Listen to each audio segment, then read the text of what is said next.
உன்னுடைய பணிவான ஒரு சொல் நீ செல்கின்ற பாதையை உனக்கு இன்னமும் எளிமையாக மாற்றுகின்றது. வேல்வேல் முருகா, வெற்றிவேல் முருகா. என் அன்பின் பிரியமே, இன்று இந்த கந்தன் உனக்கு ஒரு நல்ல செய்தியோடு உன் முன்னால் நிற்கின்றேன். என் பிரியமே, நான் காண்பித்திருக்கின்ற இந்த தேதியில் உன்னை தேடி ஒரு உறவை நான் வர வைக்கப் போகின்றேன். எக்காரணம் கொண்டும் அப்பன் சொல்வதை கேட்காமல் சென்று உனக்கு கிடைக்கின்ற இந்த நல்ல உறவை நீ விட்டு விடாதே. குறிப்பாக சொல்ல வேண்டும் என்றால், நான் சொல்லப்போகின்ற இந்த உறவு எனக்கும் உறவுதான். அதனால்தான் உன்னிடத்தில் சொல்லிவிட்டால் நீ நிச்சயமாக அந்த உறவை தெளிவாக யார் என்று தெரிந்து கொண்டு அவர்களின் அன்பை முழுமையாக பெற்றுக்கொள்வாய் அல்லவா? எந்த நேரத்திலும் இந்த வாழ்க்கையில் இருக்கின்ற துன்பங்களை பற்றி மட்டுமே சிந்தித்து கந்தன் சொல்கின்ற வார்த்தைகளை கூட நீ மறந்து நிற்கின்றாய். அப்பன் சொல்லும் பொழுது மட்டும்தான் அது உன் மனதில் புரிகின்றது. சில நிமிடங்களிலேயே அது மறந்து விடுகின்றது.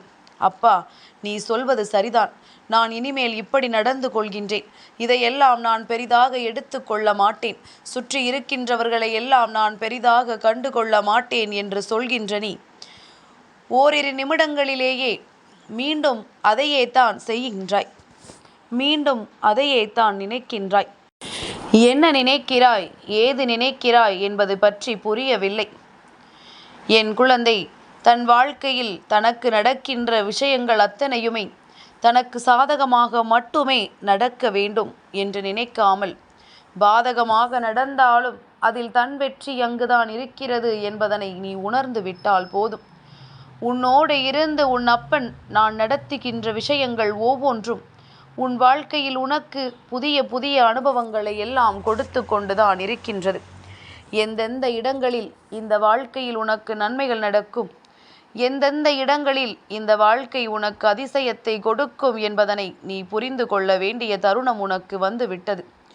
உன்னோடு உன் அப்பன் நான் இருக்கின்ற இந்த நேரத்தில் என்ன நடந்து விட்டது இந்த வாழ்க்கையில் என்று என் பிள்ளை பெரிதாக யோசிக்காமல், எது நடந்தாலும் கந்தனின் அருளால் நம் வாழ்க்கையில் நல்லது நடக்கும் என்று நம்பு. சுற்றி இருக்கின்றவர்களோடு உன் வாழ்க்கையை ஒப்பிட்டு பார்க்கின்ற என் பிள்ளை, அவர்கள் பட்ட கஷ்டங்களை எல்லாம் நீ மறந்து விட்டாய். எத்தனையோ துன்பங்களுக்கு பிறகுதான் ஒருவருக்கு வெற்றி கிடைக்கின்றது. யாரும் நினைத்த மாத்திரத்தில் சட்டென்று எந்த ஒரு வெற்றியையும் பெற்றுவிடவில்லை என்பதுதான் உண்மை. அப்படியானால் இன்று உனக்கு கிடைக்க வேண்டிய வெற்றி நிச்சயமாக உன் கைகளில் கிடைக்க வேண்டும்.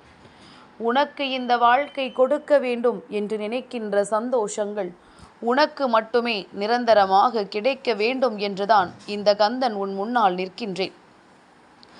இனி வருகின்ற ஒவ்வொரு நொடிப்பொழுதையும் இந்த வாழ்க்கை உனக்கு தருகின்ற மகிழ்ச்சியாக நினைத்து நீ அதனை ஏற்றுக்கொள்ள பழகு.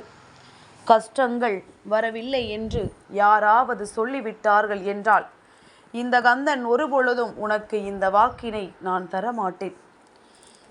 துன்பங்களும் துயரங்களும் அத்தனை பேரினுடைய வாழ்க்கையிலும் இருக்கின்றது.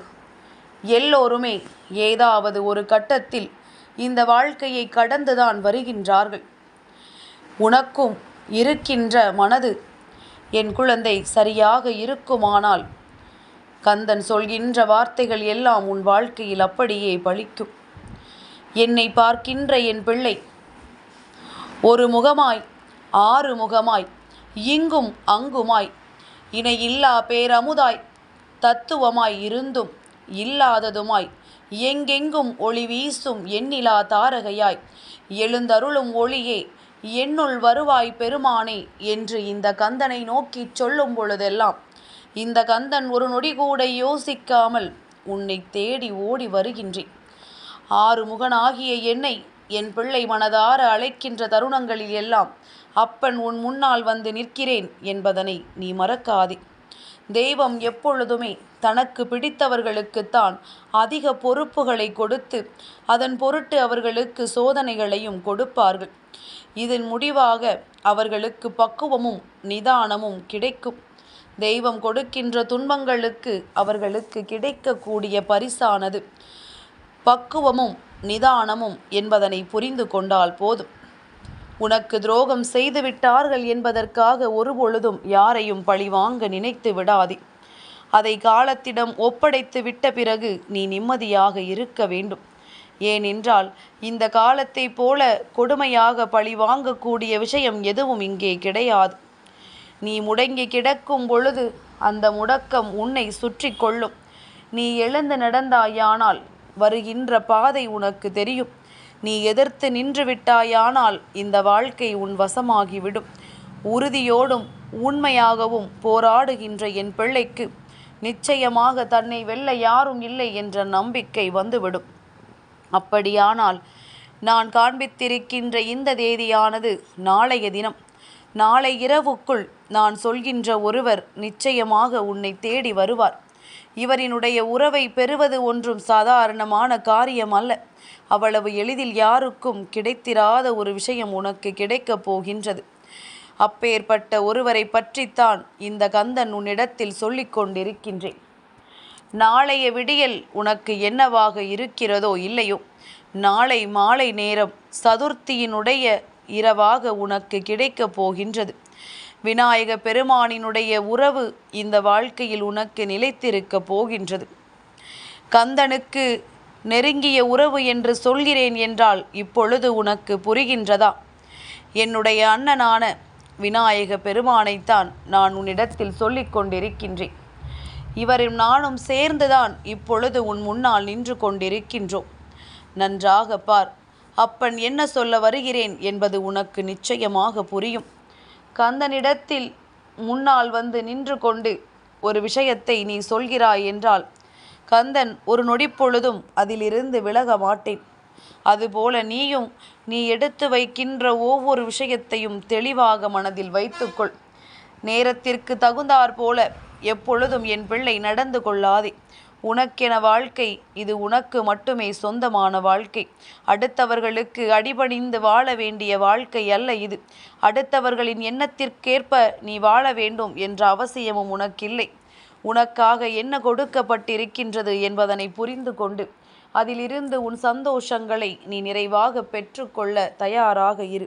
அப்பன் நினைத்து விட்டால் ஒற்றை நொடியில் உன் வாழ்க்கையில் மாற்றங்களை தந்துவிட முடியும். நாளைய தினம் 1/2/2025 அதாவது பிப்ரவரி மாதத்தினுடைய 1ஆம் தேதியானது உனக்கு சதுர்த்தியினுடைய நாளாக கிடைக்கின்றது. விநாயக பெருமானை மாலை நேரத்தில் வழிபடுகின்றவர்கள் நாளை மாலை நேரத்தில் வழிபடலாம். இல்லை, நான் அதிகாலை நேரத்தில் தான் வழிபடுவேன் என்று சொல்கின்றவர்கள் நாளை மறுநாள் காலையில் அவரை வழிபடலாம். இப்படியாக உன் வாழ்க்கையில் உனக்கான ஒரு நல்ல உறவாக வருகின்ற இந்த விநாயக பெருமானை மனதார வணங்கி ஓம் கணபதையே நமக என்று என் பிள்ளை நீ சொல்லிக்கொண்டே இரு. எந்த துன்பத்திலும் எந்த கஷ்டத்திலும் அவருக்கு உரிய இந்த நாளில் நீ சொல்லும் பொழுது நிச்சயமாக அவர் எங்கிருந்தாலும் உன்னை தேடி ஓடோடி வந்து விடுவார். இந்த உறவுகள் எல்லாம் யாருக்கும் கிடைத்திடாத ஒரு பாக்கியம். இந்த உறவு உன் வாழ்க்கையில் நிலைக்க வேண்டும் என்றால் நீ எப்பொழுதுமே தெய்வத்தின் மீது கொண்ட நம்பிக்கையை மட்டும் கைவிட்டு விடக்கூடாது. தெய்வம் உனக்கு உறுதுணையாக இருக்கும் என்பதில் ஒருபொழுதும் எந்த ஒரு மாற்றத்தையும் நீ கொண்டு வந்து விடக்கூடாது. கந்தனின் அருள் உன் வாழ்க்கையில் நிலை பெற்று நிற்க வேண்டும் என்பதுதான் என்னுடைய ஆசை. அதுபோல விநாயக பெருமானினுடைய அருளும் உனக்கு கிடைத்து விட வேண்டும். மாலை நேரத்தில் பொதுவாகவே கோவிலுக்கு செல்கின்றவர்கள் தன்னுடைய இல்லத்தில் தீபம் ஏற்றாமல் செல்லக்கூடாது. தன் இல்லத்தில் தெய்வங்களை வழிபடாமல் ஒருபொழுதும் செல்லக்கூடாது. ஏனென்றால் நீ தெய்வத்தை வணங்கிவிட்டு மீண்டும் உன் இல்லத்திற்கு வரும்பொழுது அங்கே நீ வணங்கிய தெய்வமும் உன்னோடு வருவார்கள். உன் இல்லத்தில் வந்து தங்க அவர்கள் வருவார்கள். இங்கு வந்து பார்க்கும் பொழுது உன்னுடைய பூஜை அறையானது இருட்டடைந்து கிடக்குமானால் அவர்கள் நிச்சயமாக ஒருபொழுதும் அங்கு வந்து தங்க மாட்டார்கள். நீ அவரை வணங்கியதற்குமே பலன் கிடைக்காமல் உனக்கு போய்விடும். அதிலும் குறிப்பாக விநாயக பெருமானை நீ வணங்கும் பொழுது நிச்சயமாக இதனை செய்திருக்க வேண்டும். இப்பொழுது இருக்கின்ற மனிதர்கள் எல்லாம் என்ன செய்கின்றார்கள் தெரியுமா? கோவிலில் பூஜைகள் நடக்கின்றது, கோவிலில் பிரசாதம் கொடுக்கின்றார்கள். அதன் பிறகு வீட்டில் நமக்கென்ன வேலை என்று சொல்லி பூஜை நடப்பதற்கு முன்பாகவே அங்கு சென்று அமர்ந்து கொள்கின்றார்கள். இல்லத்தை இருட்டடையச் செய்து நீ அங்கு என்னதான் விழுந்து விழுந்து வணங்கினாலும் அதில் உனக்கு எந்த பலனும் கிடைக்காது. கந்தன் சொன்ன வார்த்தைகள் நிச்சயமாக உன் மனதில் நிற்கும் என்று நான் நம்புகின்றேன். நாளைய தினம் விநாயக பெருமானினுடைய அருள் உனக்கு நிச்சயமாக நல்லபடியாக கிடைக்கட்டும். வேல்வேல் முருகா, வெற்றிவேல் முருகா.